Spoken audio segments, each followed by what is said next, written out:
The thing about operating in Africa is even the common things like inguinal hernias, umbilical hernias, which are common for children everywhere, they go untreated here for a very long time.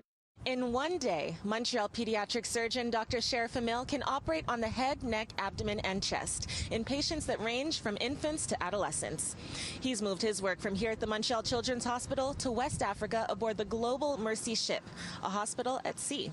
City News first spoke to Dr. Emil in February when he was preparing to volunteer, and now he's giving us an inside look at what it's like to provide free surgery and medical training to developing nations. I've done a number of very different operations while I'm here. The common, like big hernias and things like that are very common in Africa, but also unusual tumors. It's like an array of different pathologies for children. I operated at the local hospital, which is called Connaught. That's Sierra Leone's largest hospital. And I have a colleague in pediatric surgery here, so collaborated on some work. So, there's a lot of collaborations also with the local surgical community. Having routinely spent time in Africa, Dr. Emil was approached by the chair of the board of directors of Mercy Ships Canada.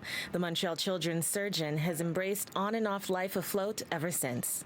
It's a very unique community, but everybody here is here because they really want to be 100% volunteers. So you don't have to be a nurse or a physician or a healthcare professional. It's a community. There are 500 crew on this ship right now. There are cooks and mechanics and police officers and all, it's like a small town. So mercyships.org, mercyships.ca, volunteer opportunities of people of all walks of life. We have nurses from the Netherlands, from Calgary, anesthesia from Norway, and other anesthesiologists from the US, people from here in Sierra Leone. Every single person has a role in making this work, from the cook to the person who comes and volunteers to be a janitor. It doesn't matter what you're doing. Without you, it can't happen. And of course, you can support the organization financially.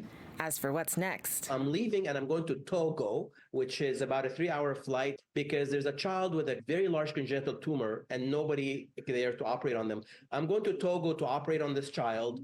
Then I'm flying back to Montreal. And people think it's a culture shock when I come back. It's actually the reverse culture shock that's very difficult to get over. in Montreal, Anastasia Dextrine, City News.